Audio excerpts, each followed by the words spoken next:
My name is Samantha. I'm 20 years old and I work at a Walmart by a small town called Jackson in Alabama.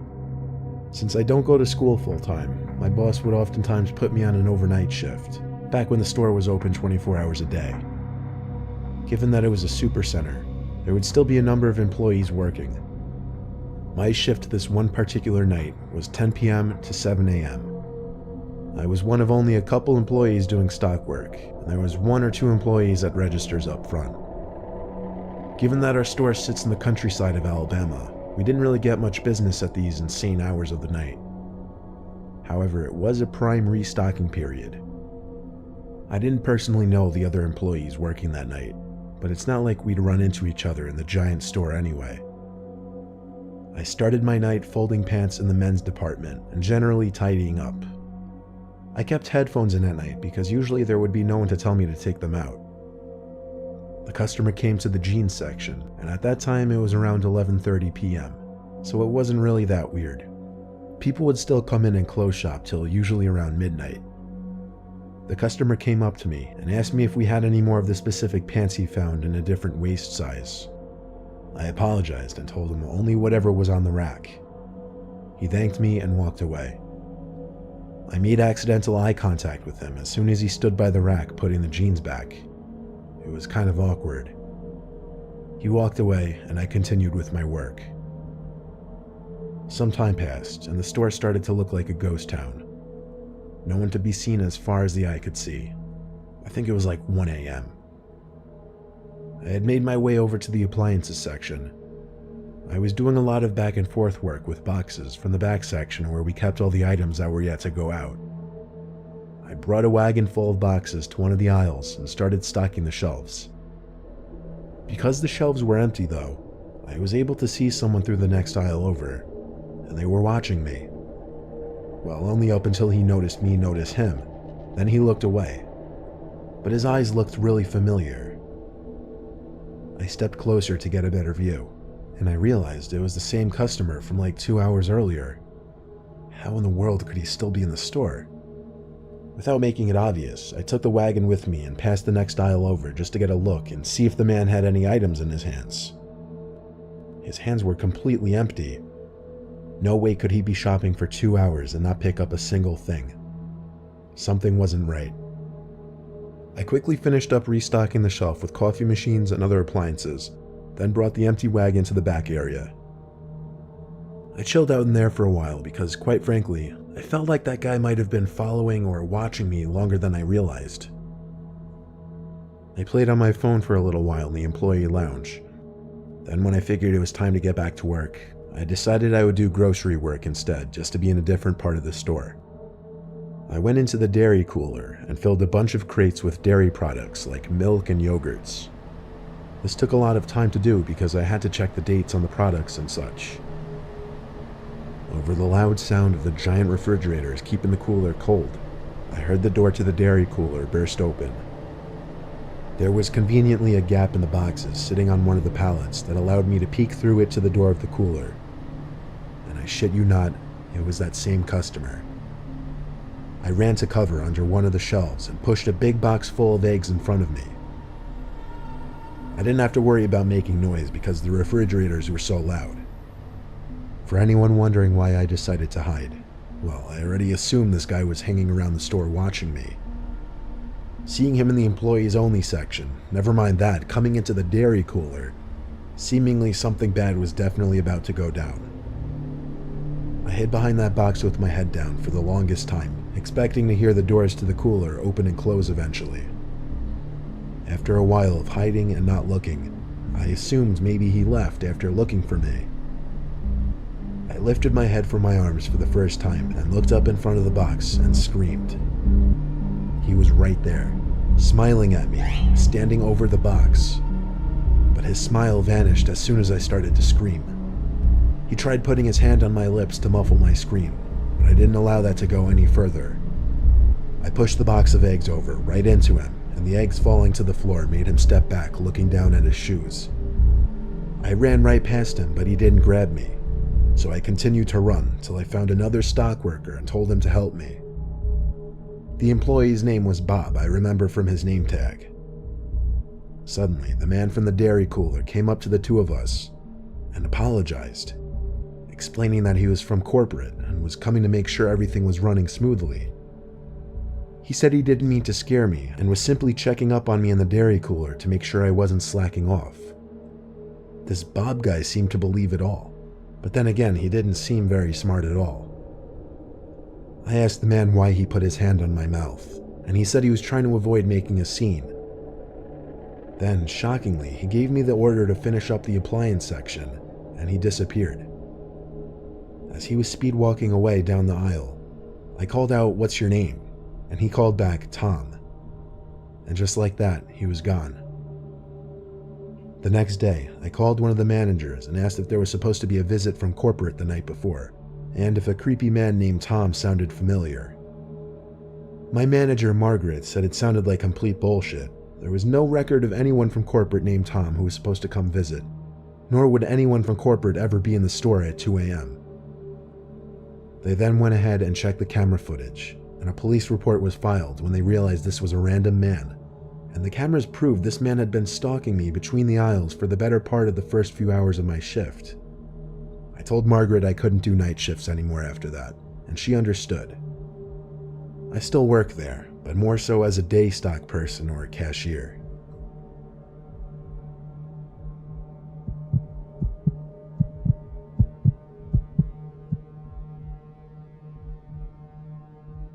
What's one place you can go to and find the weirdest, freakiest creatures in our society? I swear I've never been to a single Walmart where I didn't see at least one eye-catchingly strange human being. Strange does not even cut it for what I'm about to tell you. It was the Thursday before Black Friday. My Walmart was open extra late. I was in there around 11 o'clock looking for a new laptop, and by chance I picked up off the shelf the last one that was being promoted for a really good Black Friday deal. As I grabbed it though, some big, revolting, dirty-looking guy comes up to me and insists he needs a laptop very badly. I nervously said, "I'm sorry, it's the last one." Then he got angry at me and started making a bit of a scene. The man clearly wasn't normal, and my heart started racing simply because I don't get put on guard in these kinds of situations a lot. As others looked on at the commotion this big guy was making, I walked away with the laptop box quickly and went straight to a line. He kept yelling at me as I walked away. It was unbelievable. Some other customers on the line even tried to laugh with me and make me feel better, saying the guy was a nut. So I get home. My family's all asleep already. I go outside to sit in the yard by the pool and set up my new laptop. Then the light on the side of the house turned on. The one that turns on due to movement. I went to check the side of the house to make sure no one was there. Would that thing go off once in a while? Yeah, but there's a small patch of woods right next to the house, so animals would often run on the property, triggering it. Either way, I'm kind of a big pussy, so I went inside, locked the door, and finished setting up my laptop in the living room. A car alarm suddenly started going off outside. I recognized it to be my Cadillac. I looked out the window to confirm this. I ran to get my keys upstairs, then tried pressing the panic button to turn off the alarm. It didn't work from the inside, so I stepped out to the porch and clicked it off. But then I noticed a car parked in front of our house that wasn't there earlier when I got home, and any cars parked in the street on our block was suspicious enough. We live in a closed-off community, and everyone has huge driveways.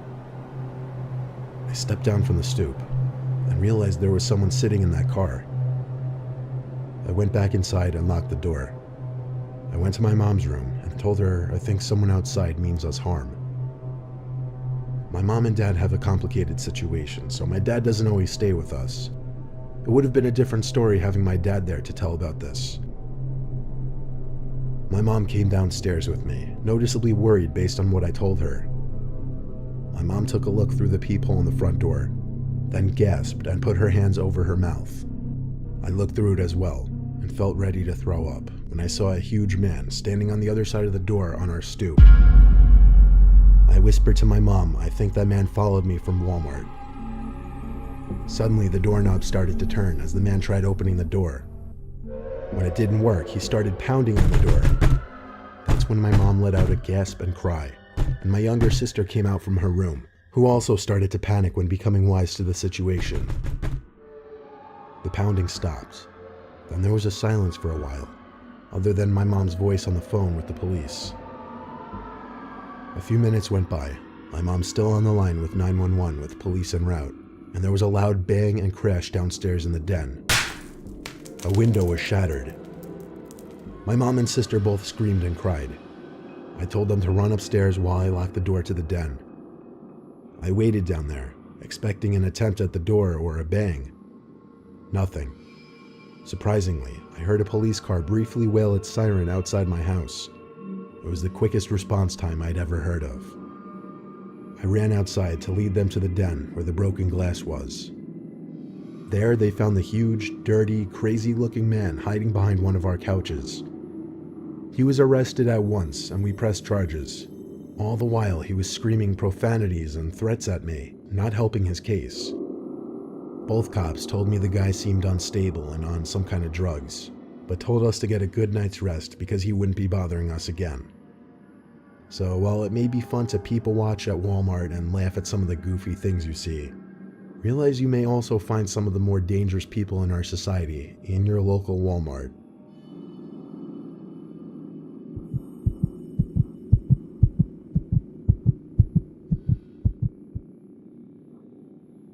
Working the night shift at Walmart as a night stock person on the weekends was my second job when I was finishing up college. I needed to pay off my loans, so I had to make money however possible. I didn't deal with customers or anything. I would just sign for night deliveries, do warehouse work, and stock shelves in the store during after hours. The typical shift would usually be either 11 to 7 or 12 to 7. On July 9th, 2015, a Thursday night, I still have it locked into my brain. I was midway through my shift in the electronics department when I saw in the corner of my eye someone walk past the aisle I was working in. This wouldn't usually catch my attention if it weren't for the fact that there were only 2 other workers in the building with me that night, Alvin and Baco. They were both wearing the same staff shirts I was wearing. I would know because we all clocked in at the same time. The person I saw in the corner of my eye was wearing all black, so I naturally walked to the end of the aisle and did a little peep around the shelf. No one was there. I yelled both Alvin and Baco's names, so when they didn't answer, it made it even stranger. But regardless, I went back to work. I was holding in a pee for a while, and I told myself I'd go when I finished work in that aisle.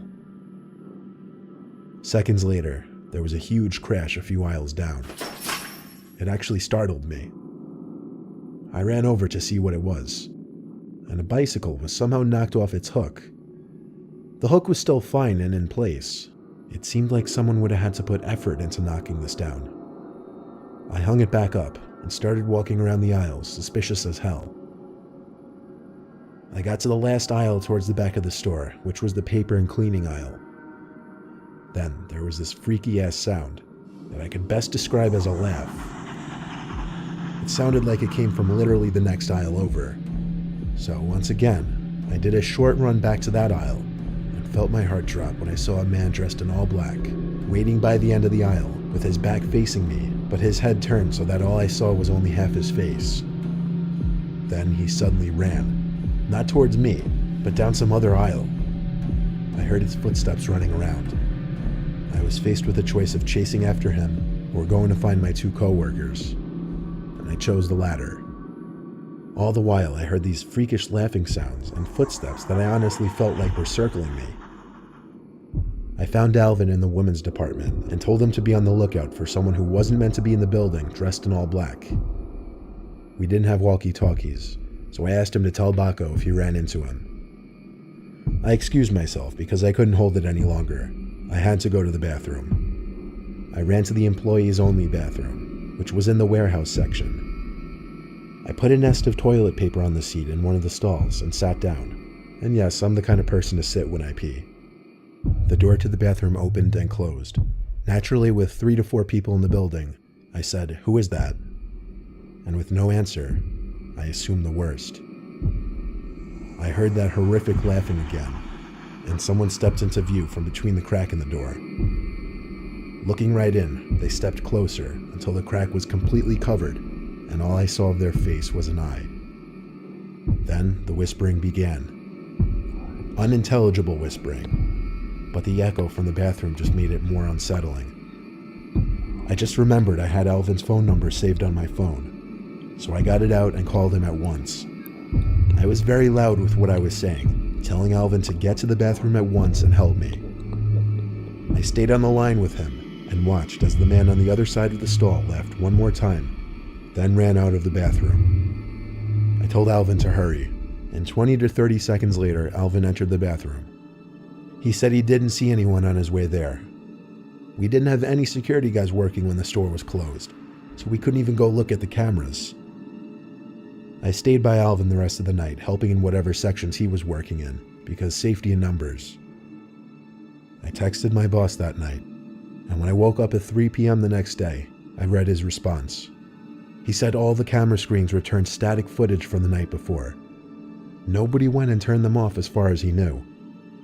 I got chills reading his texts. He believed my story and assumed it was related to the cameras, but with no video proof of a breaking and entering or trespassing, I don't think there was anything he could do. It was all above my pay grade, though. That was the only night shift I've ever had where something truly unexplainable happened.